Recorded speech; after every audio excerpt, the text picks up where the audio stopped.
সূরা আন-নাবা। রহমান রহিম আল্লাহ তাআলার নামে। কোন বিষয় সম্পর্কে তারা একে অপরকে জিজ্ঞেস করছে? তারা কি সেই গুরুত্বপূর্ণ মহাসংবাদের ব্যাপারে জিজ্ঞাসাবাদ করছে, যে ব্যাপারে তারা নিজেরাও কোনো একমত পোষণ করে না? না, তা আদৌ ঠিক নয়। সঠিক ঘটনা এরা তো অচিরেই জানতে পারবে।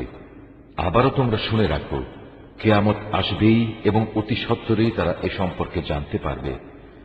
তোমরা কি আমার সৃষ্টি কৌশল সম্পর্কে ভেবে দেখনি? আমি কি এ ভূমিকে বিছানার মতো করে তৈরি করে রাখিনি? ভূমিকে স্থির রাখার জন্য আমি কি পাহাড় সমূহকে এর গায়ে পেরেকের মতো গেড়ে রাখিনি? সৃষ্টির ধারা অব্যাহত রাখার জন্য আমি তোমাদের জোড়ায় জোড়ায় পয়দা করেছি। তোমাদের ঘুমকে আমি শান্তির উপকরণ বানিয়েছি। আমি রাতকে তোমাদের জন্য আবরণ করে দিয়েছি। তার পাশাপাশি দিনগুলোকে জীবিকা অর্জনের জন্য আলোকোজ্জ্বল করে রেখেছি। আমি তোমাদের উপর 7টি মজবুত আসমান বানিয়েছি। এতে স্থাপন করেছি একটি প্রজ্জ্বল বাতি। মেঘমালা থেকে আমি বর্ষণ করেছি অবিরাম বৃষ্টিধারা, যেন তা দিয়ে আমি শ্যামল ভূমিতে উৎপাদন করতে পারি নানা রকমের শস্যদানা ও তরি তরকারি এবং সুনিবিড় বাগবাগিচা। সবকিছু শেষে এর সিদ্ধান্তকারী একটি দিনও সুনির্দিষ্ট করে রাখা হয়েছে, যেদিন সিঙায় ফু দেয়া হবে।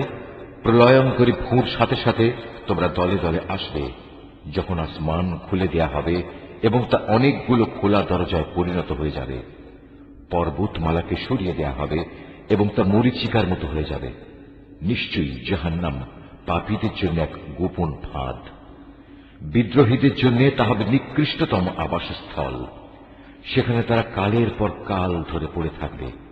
সেখানে তারা কোনো ঠান্ডা ও পানীয় জাতের কিছু স্বাদ ভোগ করবে না। সেখানে ফুটন্ত পানি, পুঁজ, দুর্গন্ধময় রক্ত, ক্ষত ছাড়া ভিন্ন কিছুই থাকবে না। এ হচ্ছে তাদের যথাযথ প্রতিফল, কারণ এরা হিসাব নিকাশের দিন থেকে কিছুই আশা করেনি, বরং তারা আমার নিদর্শন সমূহকে মিথ্যা প্রতিপন্ন করেছে। আমি তো তাদের যাবতীয় কর্মকাণ্ডের রেকর্ড সংরক্ষণ করে রেখেছি। অতএব তোমরা আযাব উপভোগ করতে থাকো। আজ আমি তোমাদের জন্য শাস্তির মাত্রা বৃদ্ধি করেই দেব। অপরদিকে পরহেজগার লোকদের জন্য রয়েছে পরম সাফল্য। তা হচ্ছে সুসজ্জিত বাগ বাগিচা, আঙুর ফলের সমারোহ। আরো রয়েছে পূর্ণ যৌবনা সমবয়সী সুন্দরী তরুণী এবং উপচে পড়া পান পাত্র। এখানে তারা কোনো বাজে কথা ও মিথ্যা শুনতে পাবে না। তোমার মালিকের তরফ থেকে এটা হচ্ছে তাদের জন্য যথাযথ পুরস্কার। এই পুরস্কার তাঁর, যিনি আসমান সমূহ, জমিন ও এদের উভয়ের মাঝখানে যা কিছু আছে তার মালিক। দয়াময় আল্লাহ তাআলা, তার সামনে কেউই কথা বলার ক্ষমতা রাখে না। সেদিন পরাক্রমশালী মালিকের সামনে জিব্রাইল, রূহ ও অন্যান্য ফেরেশতারা সারিবদ্ধভাবে দাঁড়িয়ে থাকবে। করুণাময় আল্লাহ তাআলা যাদের অনুমতি দেবেন, তারা ছাড়া সেদিন অন্য কেউই কথা বলতে পারবে না, এবং সে অনুমতিপ্রাপ্ত ব্যক্তিও যখন বলবে তখন সঠিক কথাই বলবে। এদিনটি সত্য, তাই কেউ ইচ্ছা করলে এখনো নিজের মালিকের কাছে নিজের জন্য একটা আশ্রয় খুঁজে নিতে পারে।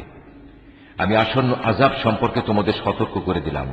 সেদিন মানুষ দেখতে পাবে তার হাত দুটি এদিনের জন্য কি কি জিনিস পাঠিয়েছে।